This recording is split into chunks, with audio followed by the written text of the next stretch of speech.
পৰিমাণৰ গৌমাংস উদ্ধাৰ কৰিছে আমাৰ বৰপাৰৰ আৰক্ষী আমি তৎপৰতাত আৰু আমি ইতিমধ্যে জানিব পাৰিছো যে এই হোটেলবোৰত মানে পূৰ্বতেও মানে এই ধৰণৰ মাংস মানে উদ্ধাৰ হৈছে আৰু আমি এটা বিশেষ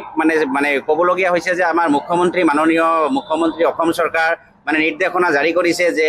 ৰাজহুৱা স্থান যিবোৰ আছে তাতে মানে গৌমাংস সৰবৰাহ কৰিব নালাগে। তথাপি আমি জানিব পাৰি আছো যে আজি আমাৰ বৰপেটা জিলাৰ মানে যিসমূহ ৰাষ্ট্ৰীয় ঘাইপথৰ ওচৰত ধাবা আৰু ৰেষ্টুৰাবোৰ আছে তাতে এইবিলাকৰ মানে গৌমাংসৰ সৰবৰাহ চলি আছে আৰু এটা বিশেষ হিন্দু বিৰোধী চক্ৰ এইবিলাক কাৰ্যৰ লগত জড়িত হৈ আছে। আমি ৰাজ্য চৰকাৰক অনুৰোধ জনাইছো যাতে এই ধৰণৰ কাৰ্য মানে সমূলে উৎখাত কৰিব লাগে আৰু এই ধৰণৰ ঘটনা হৈ থাকিলে আমাৰ সমাজত যেটো শান্তি সম্প্ৰীতি চলি আছে এই শান্তি সম্প্ৰীতিৰ মানে ব্যাঘাত সৃষ্টি হ'ব যে যেটো বস্তু কোনোবা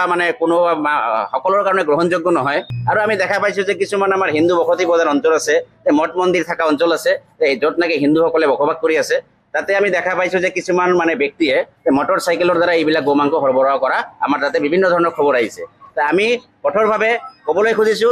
মানে জিলাৰ প্ৰশাসনক ৰাজ্য চৰকাৰক যে এই ধৰণৰ মানে অবৈধ সৰবৰাহ যিবোৰ চলি আছে সমূলে উৎখাত হ'ব লাগে আৰু মানে অনতিবিলম্বে বন্ধ হ'ব লাগে। পৰিমাণৰ গৌমাংস উদ্ধাৰ কৰিছে আমাৰ বৰপাৰৰ আৰক্ষী আমি তৎপৰতাত আৰু আমি ইতিমধ্যে জানিব পাৰিছো যে এই হোটেলবোৰত মানে পূৰ্বতেও মানে এই ধৰণৰ মাংস মানে উদ্ধাৰ হৈছে আৰু আমি এটা বিশেষ মানে ক'বলগীয়া হৈছে যে আমাৰ মাননীয় মুখ্যমন্ত্ৰী অসম চৰকাৰ মানে নিৰ্দেশনা জাৰি কৰিছে যে ৰাজহুৱা স্থান যিবোৰ আছে তাতে মানে গৌমাংস সৰবৰাহ কৰিব নালাগে। তথাপি আমি জানিব পাৰি আছো যে আজি আমাৰ বৰপেটা জিলাৰ মানে যিসমূহ ৰাষ্ট্ৰীয় ঘাইপথৰ ওচৰত ধাবা আৰু ৰেষ্টুৰাবোৰ আছে তাতে এইবিলাকৰ মানে গৌমাংসৰ সৰবৰাহ চলি আছে আৰু এটা বিশেষ হিন্দু বিৰোধী চক্ৰ এইবিলাক কাৰ্যৰ লগত জড়িত হৈ আছে। আমি ৰাজ্য চৰকাৰক অনুৰোধ জনাইছো যাতে এই ধৰণৰ কাৰ্য মানে সমূলে উৎখাত কৰিব লাগে আৰু এই ধৰণৰ ঘটনা হৈ থাকিলে আমাৰ সমাজত যেটো শান্তি সম্প্ৰীতি চলি আছে এই শান্তি সম্প্ৰীতিৰ মানে ব্যাঘাত সৃষ্টি হ'ব যে যেটো বস্তু কোনোবা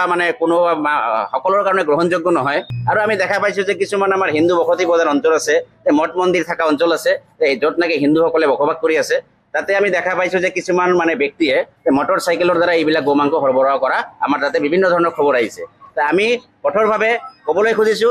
মানে জিলাৰ প্ৰশাসনক ৰাজ্য চৰকাৰক যে এই ধৰণৰ মানে অবৈধ সৰবৰাহ যিবোৰ চলি আছে সমূলে উৎখাত হ'ব লাগে আৰু মানে অনতিবিলম্বে বন্ধ হ'ব লাগে। যিকোনো খবৰৰ বাবে যোগাযোগ কৰক 7099017330 লগতে 7099017110 নম্বৰত।